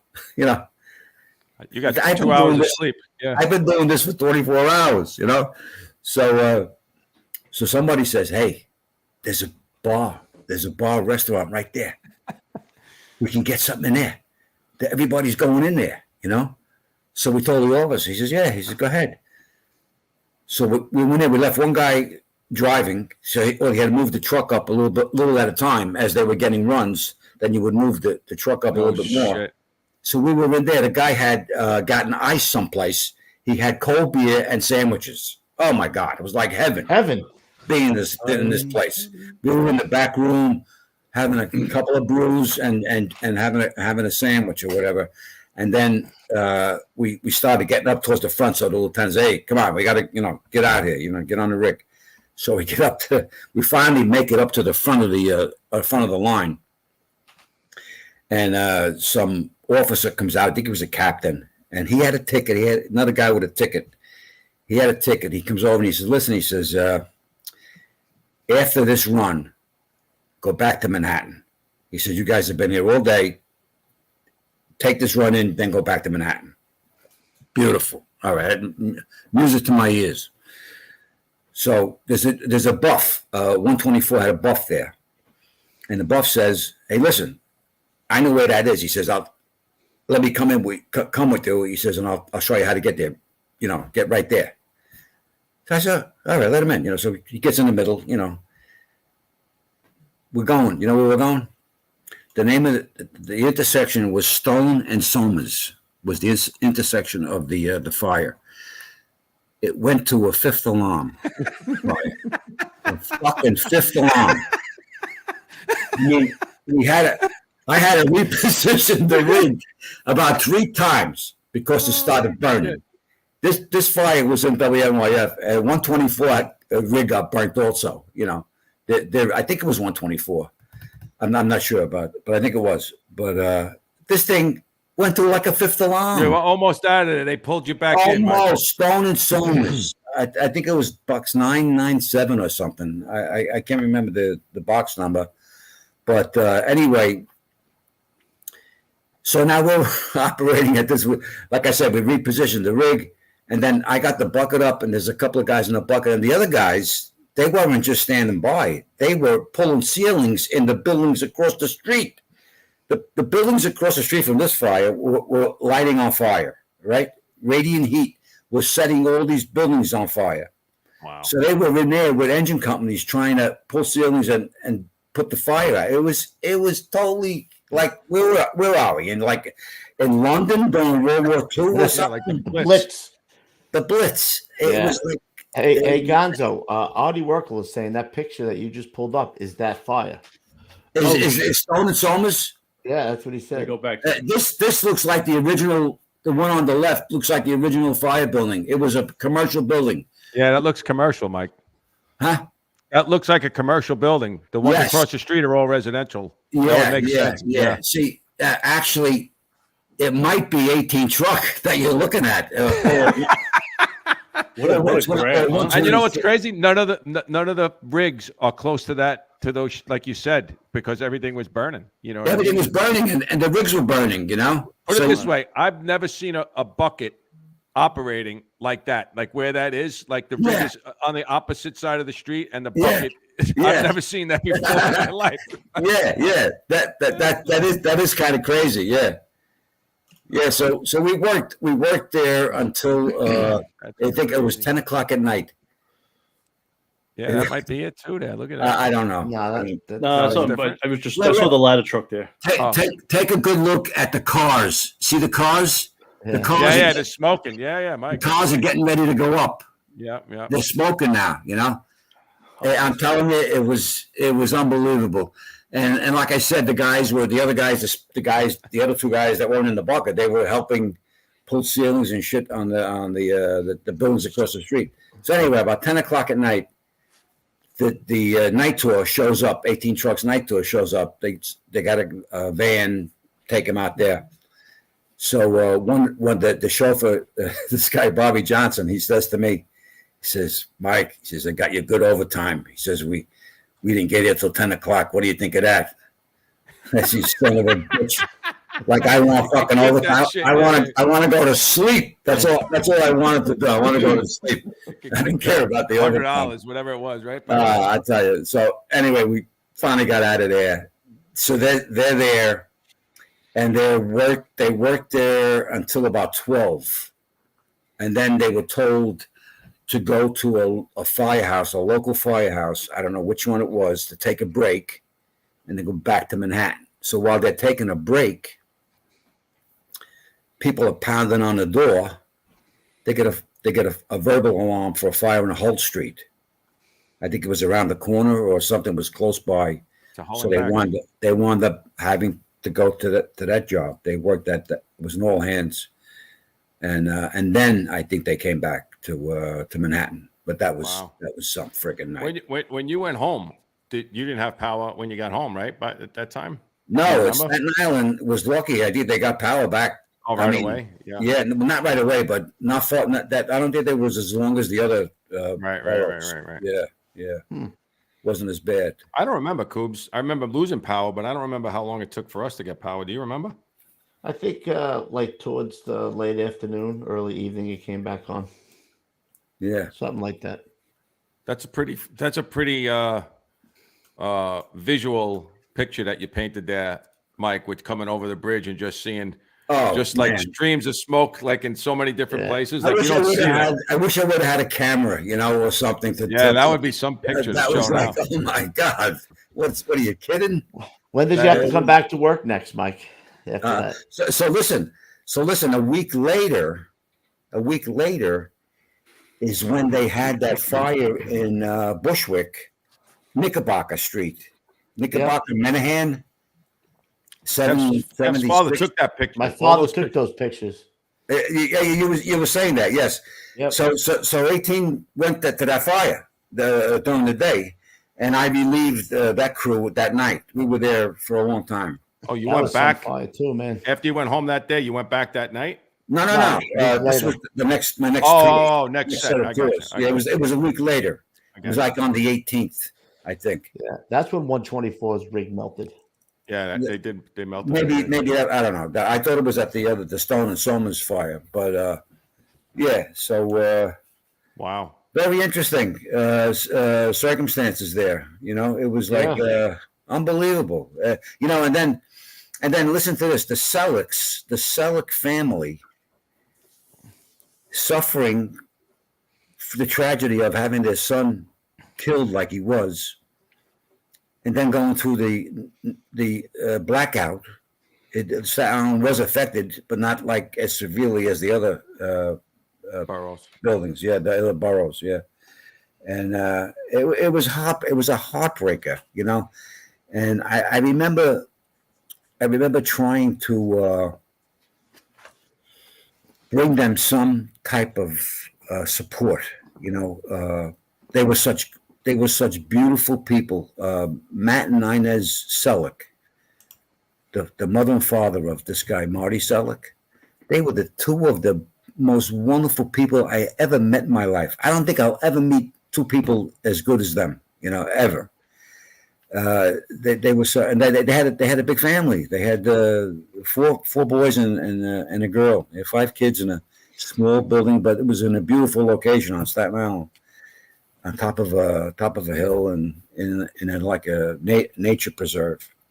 Anyway, after that, she thought that the fire department was saying after this fire on Knickerbocker a week later, the fire department was now saying that they think they got a handle on the arson in the city. Yeah, you got a handle on it. What handle? They had no handle. What happened was, after that Knickerbocker Street fire, things were so bad. There was 28 buildings that burnt that day over there in Bushwick. No, it wasn't that many. Yeah, it was 28 buildings. Are you kidding? There's the whole neighborhood wiped out, right? I didn't know that. So what happened was somebody with a half a brain said, you know what, we better try to get some federal money to augment the fire marshals in New York City. They're a little busy right now, you know. They could use the help. So that's what they did. They threw money into the fire department, into the fire marshals. They hired a lot of guys. Was that promoted guys? Red Caps, Mike? Were they the Red Caps? That's it. The Red Cap program. The Red Cap program is the only thing that worked because you had the guys right in the neighborhood. They were wearing red caps. The people knew they were fire marshals, so that they put a crimp in the arson. Either. Yeah, they put a crimp in it, but they didn't end it. They did not end it. No, it was. Well, part of the problem with the people were burning themselves out because they were getting bumped up to the top of the line of that federal housing, and they were getting money. So the people were burning themselves out. Yeah, it's funny you said that because we used to go to work, we used to go to jobs, and they would be carrying out their TVs, their furniture, you know. What the hell, you know? They were packed and ready to go, right? We had a hard time getting up the stairs because they were coming down with all the goddamn furniture. That's incredible. They knew they were going to get reimbursed, you know, for whatever, and put into a new apartment. Yep. So it was like really ass backwards. It's like a bizarro world. Oh, that's exactly what it was. Yeah. Bizarro world. Kind of like now. Yeah, a little bit. Just without the fires. Yeah. A little bit. Yeah. You know, yeah, but I wanted to tell you that while we were going through all this, we were also trying to support the Selleck family. You know, guys would say in the firehouse, they would say, "How about we go over to Selleck's tonight?" or something like that. You know, and then we would make a phone call and tell them, you know, we're going to come over. You know. So they would always say yes, you know, and we would go over with about 6 or 7 guys, maybe 8 guys, you know, whatever. And we would bring beer, and they would have beer already, you know. They had a basement with wood paneling, real wood paneling, and anybody that went to their parties, then they were party people. They would, you know. They weren't Mormons or anything like that. They were good people, and you would sign the wall, you know, and your name and whatever, you know. So we would go there. We would go there. She would make apple pies, and the husband would make strombolis, right, for all of us, and then we would drink and eat our faces off, trying to give them some solace, you know, some encouragement, you know. It wound up that they were counseling us. Yeah. I can see it. They were so full of love that they were taking care of us instead of us taking care of them. That's the way it wound up. That's a great story. It was so beautiful. The people were so beautiful. I wrote about them. I wrote a short story about this, and I had said that at one time, I had this thought that I said, geez, I wish they were my parents, you know? And then I said, how selfish of me wishing that, you know? But that's the way I felt. They were so friggin' beautiful, you know, beautiful people. Well, you don't even realize back then, you know, like you're looking at it as you were helping them, right? Obviously, you know, the fact that they were able to think that they were helping you was helping them, right? Yes, I mean, it was definitely going both ways. And the fact that you guys were there and showing support, you know, being by yourself in those types of cases is probably the worst thing that could happen. So when you guys were going over there, was absolutely, you know, and they did it so easily. It came to them easy. Nice. You know, they had no problem sharing their love with us, you know, and giving us like a pat on the back and giving us apple pies and oh my God, it was man. Tough, very tough. And to add on to their misery, to their misery. Now that was in 1977. How about 2001 on 9/11?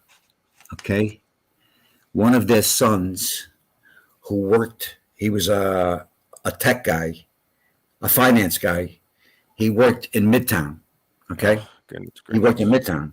But on 9/11, he was to meet everybody at the Windows on the World in the World Trade Center for a meeting with other guys in his business. He was killed on 9/11. They lost 2 sons then? They lost 2 sons, yeah. Oh, my God. I mean, in the most tragic of circumstances, Yeah. you know? I mean, come on. I remember, Mike, you know how you say that those 2 people were very, like some of the nicest people you ever met? Ever, yeah. Joe Hunter, who he worked with us in Squad 288, he was killed on 9/11. He responded. And I was Mr. and Mrs. Hunter, the parents, their liaison, right? And I would say the same thing that you said, is that they were the nicest people I ever met. And I remember calling her, I think it was the next morning. So we didn't know what was happening, obviously, that day. And then we kind of divvied up, the captain or whoever divvied up the names of the guys who were missing, which was a lot. I don't remember. It was, I think I had Joe Hunter, Timmy Welty, a bunch of guys. And I had to call the family and just let them know what was happening for the first time, hearing from somebody. Yeah.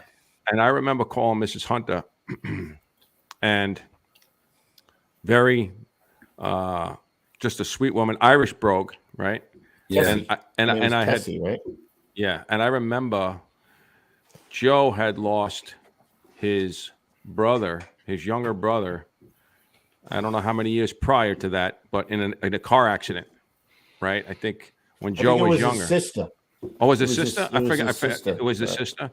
And I remember Mrs. Hunter saying to me that I said, Mrs. Hunter, we're going to find him. There's voids here. We're looking every minute. We're going to find him. If anybody's going to be alive, it's going to be Joe. And I remember her saying to me that she said, Lewis, because she was very, very religious woman, very, faith. And she says to me, she said to me, Lewis, I know he's alive because there's no way the Lord would allow me to lose 2 children in this lifetime. Yeah. And she only had 3 kids. Oh, yeah. And so she, and for years, I used to, we used to see them. We used to go, they used to have a golf outing for Joe because we used to play a lot of, Mr. Hunter used to play golf when me and Joe used to play with him, golf all the time.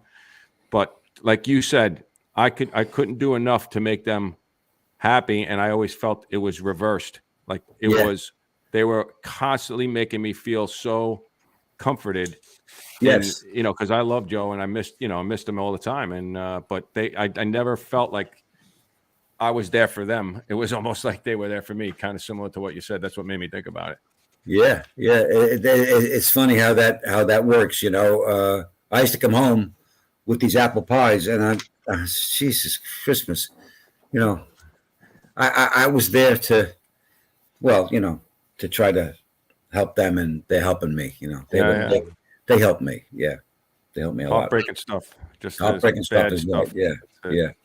But it was such an opportunity to meet people like that. The people like that far and few between. I don't know if I'll ever meet any people like that again.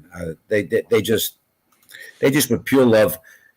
God put them here for a reason, and they fulfilled the reason that He put them there.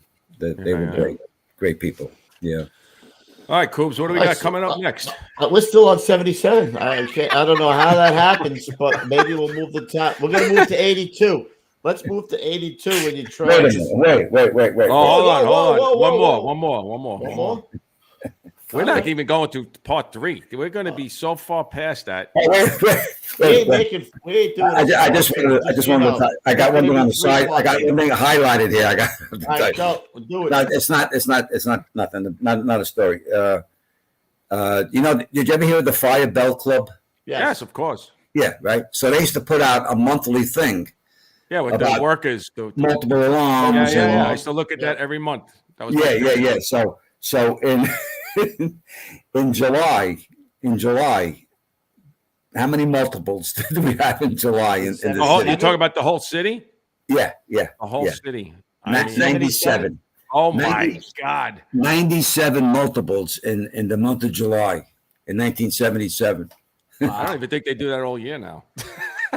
I don't know. 97. I had to say that. What did you say? 130 fires a day and 97. 139 fires a day. Well, he broke it down into how much a day, Right, right? over 10 years. Yeah. Yeah. But that, 50,000 almost fires. 50,000 a that's year. multiples. Yeah. This is multiples, 97. Yeah. I mean, I remember back then when I was looking, and I used to look at that every month. If you had overall like 15 to 20 multiples for the city for all the boroughs, that was a lot. You know? Yeah. That was a lot. Some guys are saying Lieutenant Mike, the miniseries. Nice. I'm sorry, I didn't get that. I said some guys in the chat are saying Lieutenant Mike, the miniseries. A miniseries. Miniseries. Yeah. Oh yeah. All right, give us more then before we go to 82. So if you got more from the 70s, throw it out. Hold there. on. I'm not going anywhere. I love it. Freaking I think we're done. Far from it. Far I think from we're it. done. Far from it, guy. March You Madness. think we're getting out of the 70s? Far from it. No. You guys. Not getting out of the 70s. Wait. No. How about the 60s? 1968. I just want to throw this in there. 1968, the New York City Department of Sanitation went on strike. All right? 9 days they were on strike. So that 9 days, you could imagine in the areas of the city that I was working in, people were piling up garbage in the street, right? And then besides that, when they got tired of putting it in the street, they would just throw it out the window into the air shafts. So the garbage was piling up to like the third and fourth floor. No shit. With garbage. And then they would set it off, and you'd get shaft fires, communicate into the living areas, into the tenements. And oh my God, the sanitation strike was unbelievable. And we knew not to go into a block unless we had the block protected, that we can get out. We knew that. We knew enough to do that, But what would happen would be so busy that they would call companies in from like the west side of Manhattan over, or from the south, and they wouldn't have that experience, of doing that. So they'd get a run, they go right into the block, try to put out the fire, a big rubbish fire in the middle of the street. You could not go this way, or you could only, the way you go in, that's the way you got to go out, because the garbage was piled so hard. So they would go in, and then they would get blocked in. They would put more shit in. They would block the engine company into the block. No shit. Yeah. How about rats? You have a lot of rats? To get out. It was insane. It was help. Yeah. I tell you. Did they have a lot of rats then with all that garbage piled up? What do you think? They got rats now. Rats now. Yeah, but you could just try to picture that. You can't even imagine the garbage piled up in the air shafts to the third floor. I've seen pictures of it. Oh my God! You didn't even talk about like the looting and shit that was going on that night, and yeah. Mike Quill, the sanitation guy. Well, I think, was he sanitation? I don't know if he was sanitation. I think he was the transit, maybe. He was the transit guy, Mike Quill.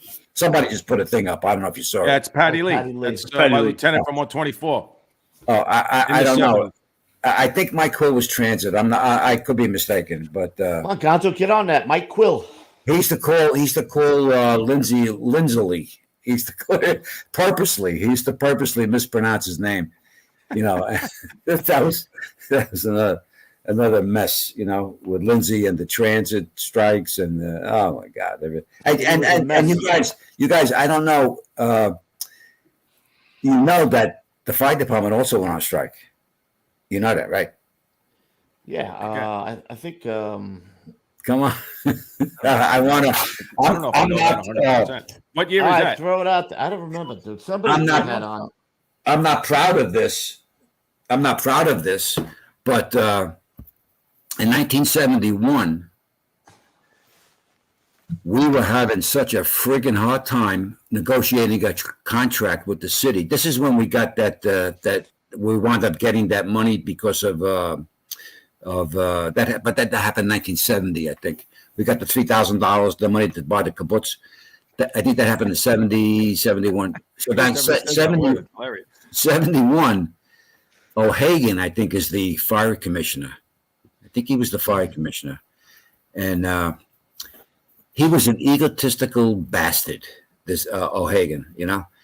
And he thought that he knew the job. He knew the men. He knew that they would never go on strike because the union leaders at the time, the UFA, was telling the negotiators or the mayor, the men want to go on strike. If we don't get a goddamn, if you're not sitting down at the table with us and hammering out a decent contract, we're going to go on strike. And O'Hagan tells the mayor, they'll never go on strike.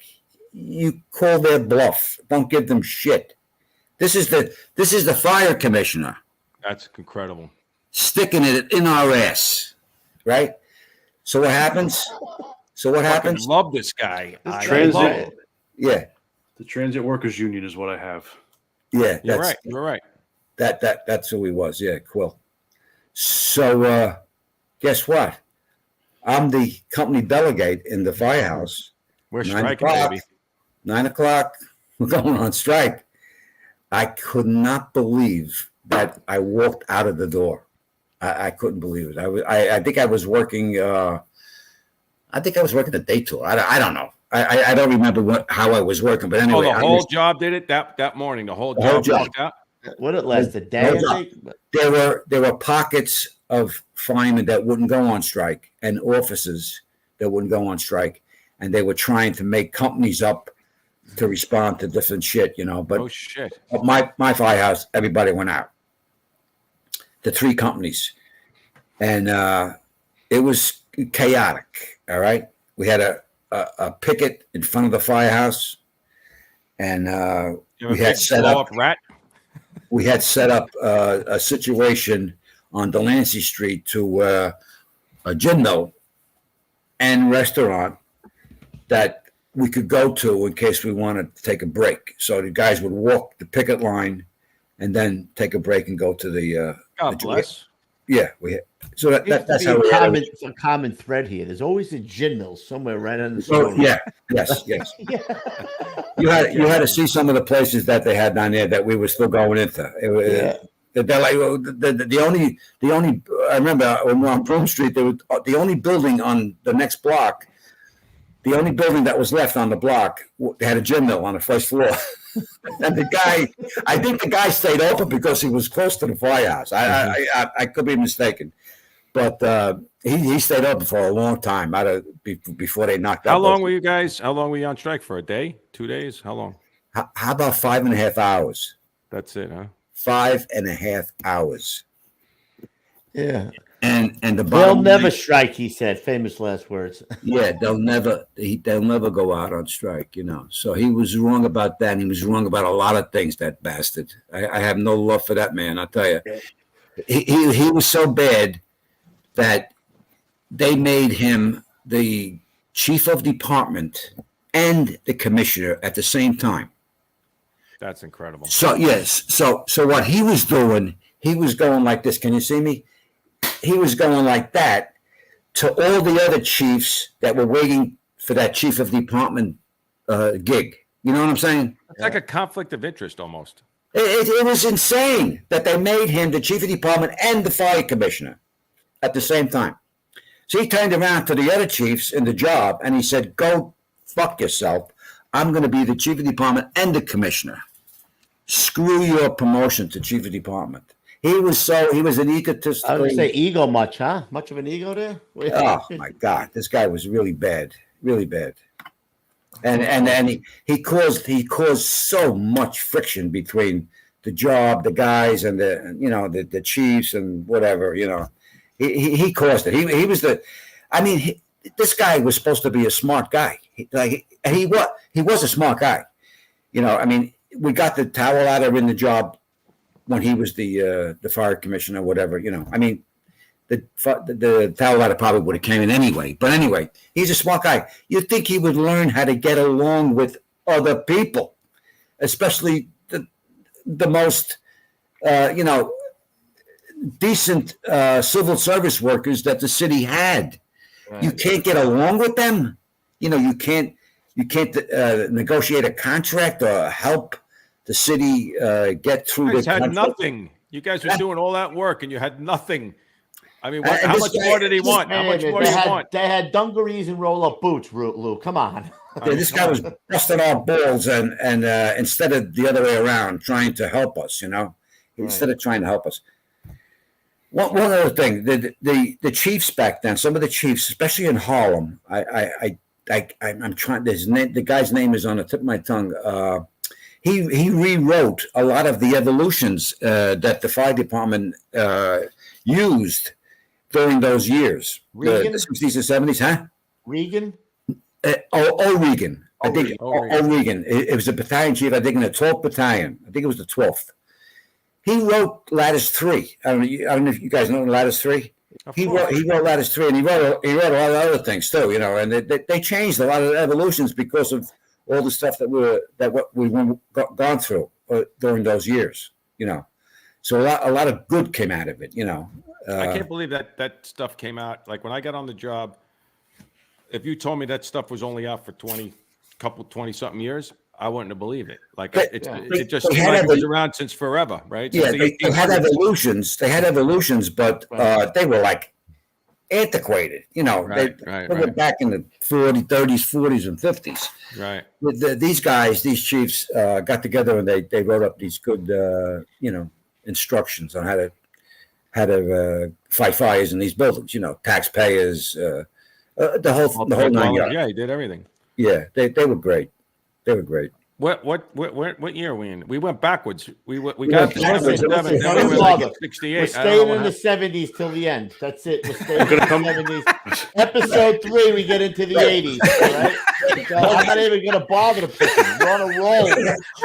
He's on a roll. Was it over when the Germans? Look at him laughing. Was it over when the Germans bombed Pearl Harbor? Far from it. He's on a roll. 3 hours later. Look at him looking. Wait, just a minute. He's got more. Listen, come on. If you want, I got a question. We have 2 questions we can ask really quick if you want to get. Yeah, Mike, I got a few questions in the chat. Hold on, go ahead. Okay. Here we go. I'm going to pull it up for you, so I hope you can read it, and if not, we'll read it. Here we go. He wants to know basically what year did 18 truck convert to a tower ladder? That was in 72. They in 1971, I think they started bringing in the rear mounts. The rear mount aerial ladder was introduced to the job in 70, and we got one of the first ones. I think we did. Whatever. We got a rear mount right away, and then the next and then the captain of the company said, "We don't want it." He said, they told him we don't want the rear mount. So the shop guy, the guy that delivered it, he took it back. He took the rear mount back. So naturally, he got a phone call. He says, "Listen, it's not debatable." So the captain went back at him. He says, "Listen," he says, "we can't drive that rear mount around here. We need a tiller, to make the turns and all the narrow streets and all this other shit." We had a tiller. 11 had a tiller, and 6 truck had a tiller. But 6 truck really needed a tiller because they went into Chinatown and they had these real narrow, small streets with the turns, whatever. So anyway, next day they send a guy from the shops with the rig again. This time he's taking us for a ride around the neighborhood for himself. He was driving the rig. He wanted to see what the captain was talking about. So he says, "Take me to your streets that you can't negotiate with the rear mount." So it didn't work. It didn't work because he was making all the fucking turns,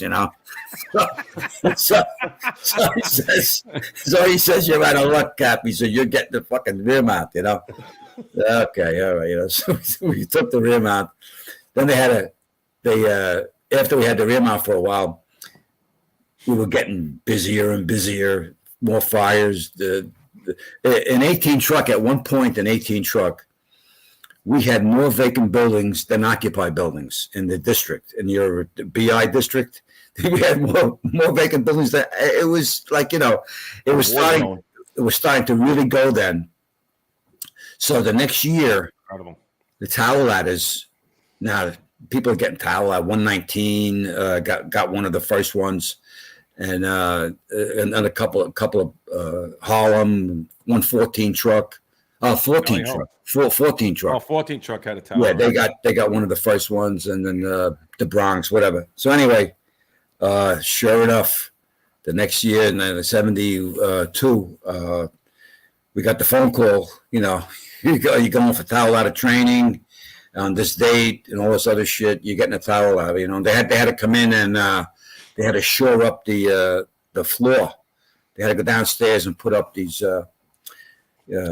I-beams, these metal beams. Like ricochets. Yeah, and they had to shore up the building, and then we had to go for training, and then we got the tower ladder. And it was a really good move because you really needed a tower ladder there, you almost all the time. I can't tell you, we used to keep records how many times we used the tower ladder. We used it a lot. It was amazing how many times I was putting that freaking thing up, So it was a good move, the tower ladder, and that's that was in 72. So, beautiful. What other question we got there, Gons? We got one more for you, but that was from Mr. Aaron Cook. Thank you, Aaron. And this one is from John Paul DeJour, if I pronounce his name correctly. It's coming up. He wants to know if you worked a specific job. The disco fire on Valentine's Night, 1979, Broadway near Bleecker and Bond. Said tower ladder 18 or truck 18 was working in exposure 3. Wow. Yeah, no, I was not working. I don't remember that fire at all. Right. But it's funny that he said that about that, Bleecker and Bond, because 18 truck actually used to go to Mott Street. We used to go to Grand and Mott, Mulberry or something like that. There was 2 boxes they had over in Little Italy that we were assigned to. And for the longest time, and then they finally took us off those boxes. But yeah, we would probably be second or third alarm truck over there. But I wasn't working at that time. No. Okay. Is that it for the questions, Mike? Question. We just got a couple. There's some people were donating as far as just sharing some comments about sending some information, and but those were the only 2 questions. All right. Yeah. This was for you guys about Frank Ruffa's run. Something I told him to email us, but.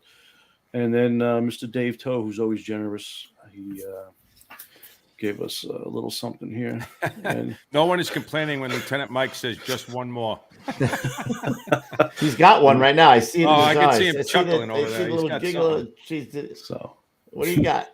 And that's it. No, I don't know. I think we might be able to advance to. Oh no, we're saving that for number 3. No, we're gonna have another show. Because we can't get. We'll finish in the 70s. We'll start fresh from the 80s. Actually, you know what? What? We'll start when you transfer to a lot of 85 in 1982. So if you got anything else before that, let's get it all out now. Let's get it. I think I got it out. Yeah, I think I'm liable to find something after. I think I got it out, Kev. I think I got it out. Yeah, but there's got to be something buried in there that I forgot. Well, we're starting at 1982 in episode 3, and we'll take it all the way up to 96. So I go to. Well, you know what? I go to 81. I went to I think in Staten Island. Oh no, we're not going to discuss that yet. We're going to do a 3. We'll make it. I'm sorry. What are we doing? An episode 3 is what we're doing. You're coming back on because we're 2 hours in already. Yeah. I was gonna.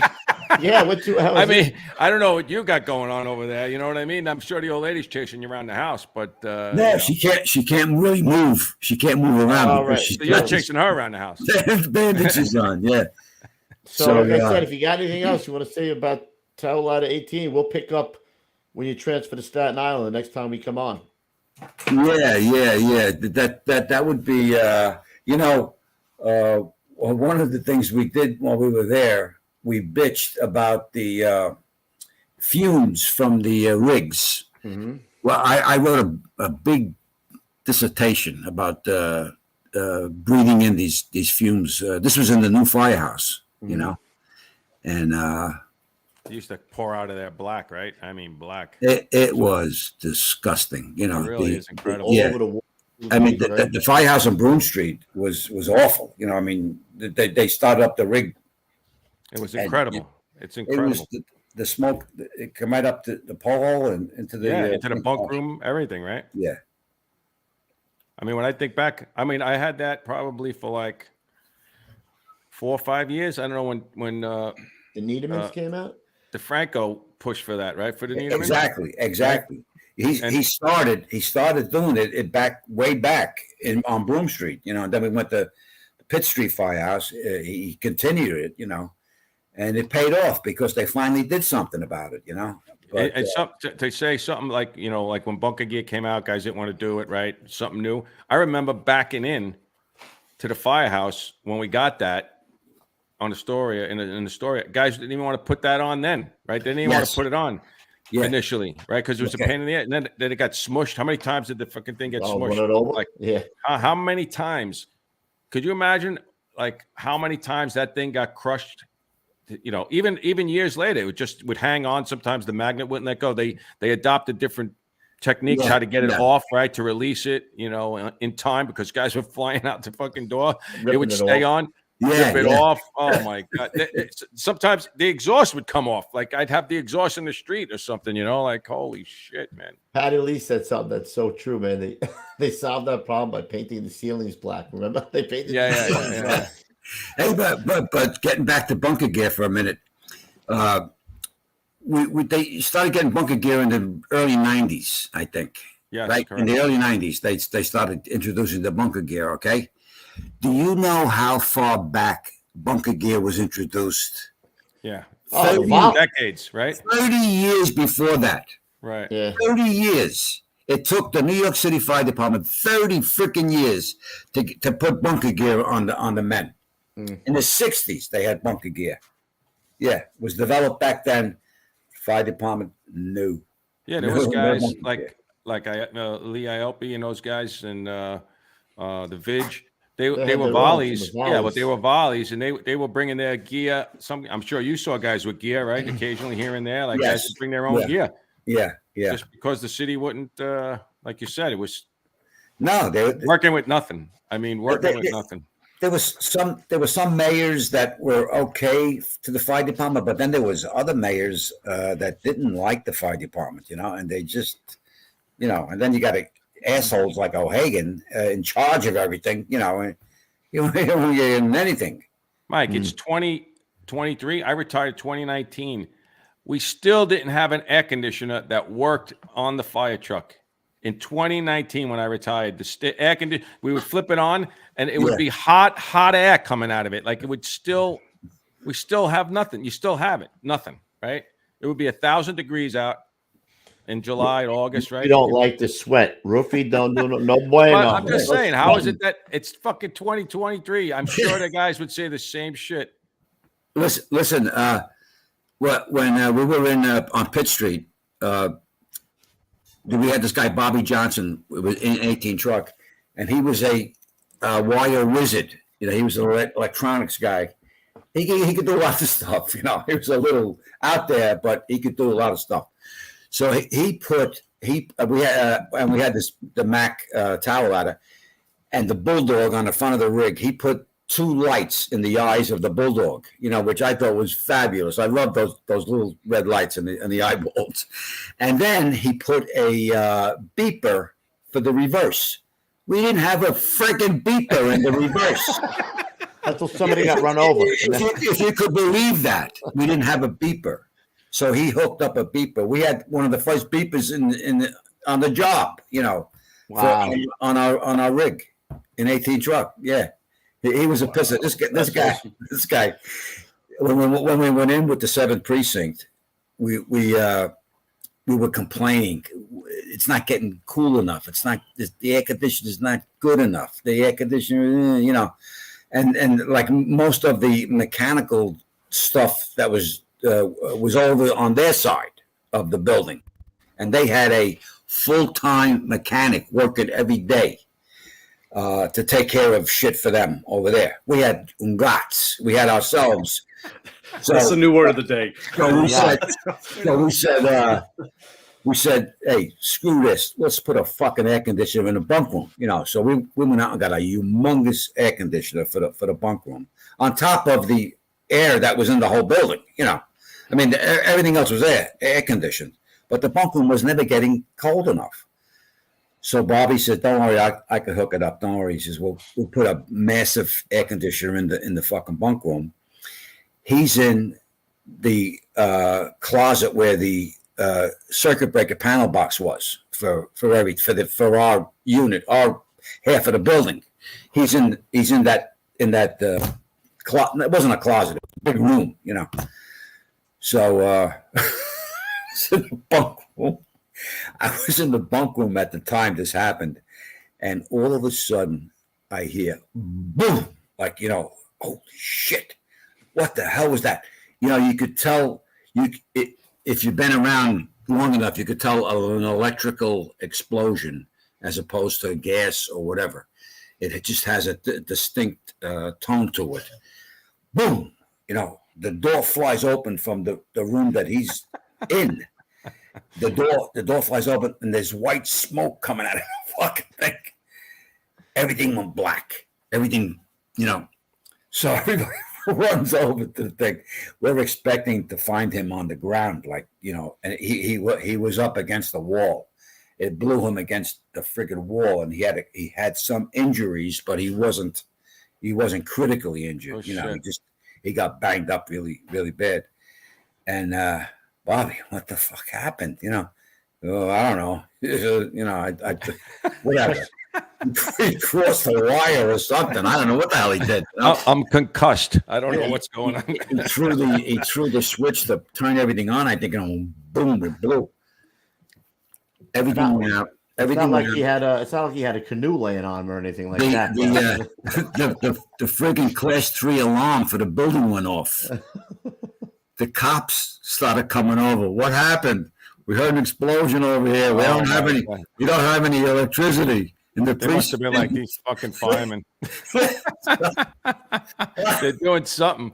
Oh my God! It was like it was bad. It was really bad. I don't know how the captain explained away anything. I don't know how they got it straightened out, but they did. Nobody got in trouble, and we eventually hooked up that air conditioner. And we got our air, Amen. Without having to go over to yell at the mechanic over at the police department's end of the thing, So we finally got that done. But he was a pisser, this guy, Bobby. Good guy. Are we doing a old school tip tonight? Do you have another one on hand, Mike? I'm sorry? Do you have another old school tip on hand that we can do? Old school tip. Yeah, stay out of the stock market. That's a fucking tip. Old school tip. There's going to be a 7. All right. I'm sorry. Do you want an old school tip? Do you have one? Don't give it yet. Oh.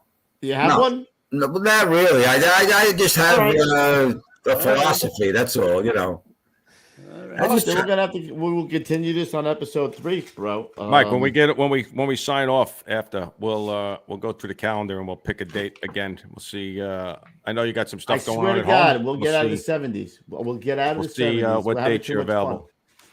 Yeah, I don't know. You give me the dates and then I'll let you know. Yeah, that's what we'll do. Like last time. Yeah. You give me some dates. Don't hang up, but don't hang up. Ruffian, you got any shout outs? Don't hang up yet. No, I don't got nothing. I got 2. I got one for Fat Daddy Ramus. A speedy recovery to my fat little buddy over there with a PH. With surgery on his neck. Little Frankenstein work you got done? Yeah. And we also have, I believe there was a guy in Chicago, right? One of the brothers lost his wife and 3 children in a fire. Yeah, what a sad story. Terrible. Chicago? Yeah, Chicago. He was working and responded to the house. Yes. Oh, jeez. Yes. So horrible. Our prayers go out to that brother. That's terrible. I can't imagine. God bless. So Monday, I don't know what we have on Monday, Ref. Oh, we have the what do you call it? Yeah, we have the Warriors. We got a couple of guys from the 31 truck from the 60s. I believe that's what. Along with Jill, what's her name again? Friedman. Joe Friedman's cousin. With you guys know Dennis Smith, right? Yeah, we had him on. We had him on the show. Oh, you had him on? Yep. Yes. Yeah, well, he was the delegate in 82 engine when I was the delegate in 18 ship. And Danny DeFranco was the delegate in 17 engine. Now, we used to meet Dennis at all the meetings, Yeah. So I got to know him. He doesn't know me. I really don't know him, but I saw him at the meetings all the time, Well, he didn't even get a part 2. You're getting a part 3. So how do you like that, Mike?